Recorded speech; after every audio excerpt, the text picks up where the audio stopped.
جی 3 columns آپ نے بنانے ہیں اپنے پیج پہ، اور پہلے کالم میں آپ نے لکھنا ہے جی مرفوعات. مرفوعات جمع ہے مرفوع کی. مرفوع کسے کہتے ہیں؟ وہ اسم جو حالت رفع میں ہو. دوسرے میں آپ منصوبات لکھیے، منصوبات، منصوب کی جمع، یہ منصوب کی جمع ہوگا. اور تیسرے کالم میں آپ لکھیں گے جی مجرورات، مجرور کی جمع. اس میں سب سے کم جو کیٹیگریز ہیں نا وہ ہے مجرورات کی، اور اس میں کوئی بھی اسم 2 صورتوں میں مجرور ہو سکتا ہے جی، صرف 2 صورتیں. نمبر 1، یہ آپ کا الجنہ مجرور ہے نا، اس کے مجرور ہونے کی کیا وجہ؟ مضاف الیہ. تو پہلا مجرور جو ہے وہ مضاف الیہ. اس کے بعد ان دونوں لائنز میں دیکھیں، یہاں بھی مجرور ہے لیکن مضاف الیہ ہونے کی وجہ سے، یہاں بھی مجرور ہے مضاف الیہ ہونے کی وجہ سے، یہاں بھی مجرور ہے لیکن یہاں پر مضاف الیہ ہونے کی وجہ سے مجرور نہیں ہے بلکہ حرف جر کی وجہ سے مجرور ہے. تو دوسری وجہ حرف جر کا ہونا. اور اس کنسٹرکشن میں لکل عبدن، لکل عبدن میں یہ دونوں وجوہات اکٹھی ہو گئی ہیں. کل کا لفظ مجرور ہے حرف جر لام کی وجہ سے، اور عبد کا لفظ مجرور ہے مضاف الیہ ہونے کی وجہ سے. تو مجرورات والا کالم آپ کا ختم ہو گیا. مرفوعات کی طرف آتے ہیں جی. ہم نے اسم کو باقاعدہ پڑھنا شروع کیا، اس کی جنس کو پڑھا، عدد کو پڑھا، معرفہ نکرہ پڑھا، اعراب پڑھا. پہچانا صرف کہ کوئی اسم رفع میں کیسے ہوتا ہے، نصب میں کیسے ہوتا ہے، جر میں کیسے ہوتا ہے، صرف پہچانا تھا، یہ نہیں پتہ کیا تھا کہ کیوں ہوتا ہے. آج ہم وہ کیوں کا جواب لے رہے ہیں. تو پہلی مرتبہ کوئی اسم حالت رفع میں آپ نے کب دیکھا تھا؟ مبتدا. جب ہم نے اسم کو جملے میں استعمال کیا نا تو مبتدا ہم نے پڑھا کہ مبتدا رفع میں ہوتا ہے. تو پہلی کیٹیگری مرفوعات میں جو ہے وہ ہے جی مبتدا. مبتدا مرفوع ہوتا ہے. اب ایک ایک ایگزامپل آپ بول دیں ساتھ. ایگزامپل لکھ لیں جی آگے، زید صالح. تو مبتدا رفع میں، اسے مبتدا کو سرکل کر لیں گے، یہ رفع میں ہے مبتدا ہونے کی وجہ سے. پھر ساتھ ہی جو انہوں نے ایگزامپل بولی ہے زید صالح، تو صالح کا لفظ بھی رفع میں ہے. وہ رفع میں کیوں ہے؟ خبر ہونے کی وجہ سے.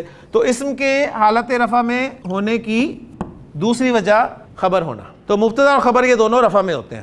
فاعل جو ہے یہ ہمیشہ حالت رفع میں ہوتا ہے. ایگزامپل بول دیجئے جی کوئی. نصر زیدن، زید رفع میں ہے تو فاعل ہے جی. اس کے بعد نائب فاعل. ایکسلنٹ، ماشاءاللہ. نائب فاعل بھی مرفوع ہوتا ہے جی. اس کی ایگزامپل نصر زیدن، تاکہ آپ کو پتہ چلے زید کا لفظ 4 جملوں میں استعمال ہوا ہے. کہیں وہ مبتدا ہے، کہیں وہ فاعل ہے، کہیں وہ نائب فاعل ہے.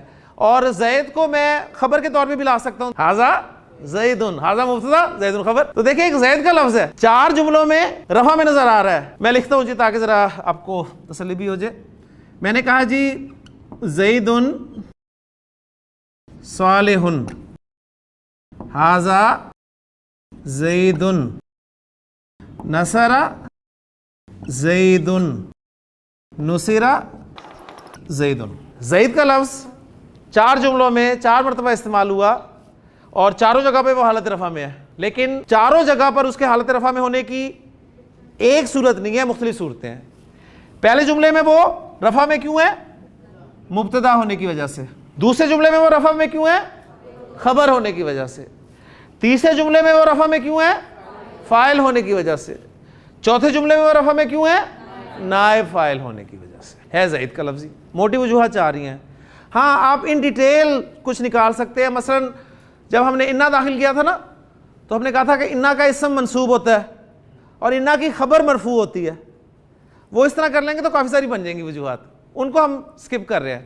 یعنی مین وجوہات جو اسم کی ہے نا رفع میں ہونے کی وہ ہم سامنے رکھ. اب آتے ہیں جی منصوبات کی طرف. گرامر پڑھتے ہوئے ہمارا اسم سب سے پہلے حالت نصب میں کب گیا تھا جی؟ انا کی وجہ سے. جب ہم نے جملہ اسمیہ میں زور پیدا کیا تھا تو انا لگایا تھا، انا کی وجہ سے وہ نصب میں چلا گیا تھا. تو پہلی وجہ کسی اسم کے نصب میں ہونے کی اسم انا. اسم انا مینس انا کا اسم. اور ایگزامپل آگے نوٹ کروا دیں، ان اللہ علی کل شیء قدیر. دوسری وجہ اسم کے نصب میں ہونے کی خبر ما، ماں کی خبر. اور آگے ایگزامپل لکھ لیں، ما ھذا بشرن. سورہ یوسف کا آگے ریفرنس دے دیں، ما ھذا بشرن. بشرن کو سرکل کریں کہ یہ ماں کی خبر ہے، اس وجہ سے نصب میں. تیسری وجہ لائے نفی جنس کا اسم. جملہ اسمیہ کو منفی بنایا تھا، میں نے بتایا تھا ماں کے ساتھ آپ نے لگانا. اس کے ساتھ ہی میں نے بتایا تھا کہ عربی زبان میں ایک لا ایسا استعمال ہوتا ہے جس کے بعد اسم حالت نصب میں بغیر تنوین کے اور نکرہ استعمال ہوتا ہے جسے لائے نفی جنس کہتے ہیں. تیسری وجہ لائے نفی جنس کا اسم. اسمو لائے نفی جنس. اس کی ایگزامپل لا ریب فیہ. آگے لکھ لیں, ایک ایگزامپل آپ نے قرآن سے یاد رکھنی ہے. چوتھی منادا مضاف, اس کی بھی قرآن کے ایگزامپل کوئی سامنے رکھے ہیں. ربنا, یا بنی اسرائیل, ربنا, یا اخت ہارون, یا نساء النبی, اے نبی کی عورتوں. تو منادا مضاف منصوب ہوتا ہے. جی پانچویں وجہ, مفعول حالت نصب میں آتا ہے. جی مفعول کسے کہتے ہیں؟ ایسا اسم جس پر فعل واقع ہو.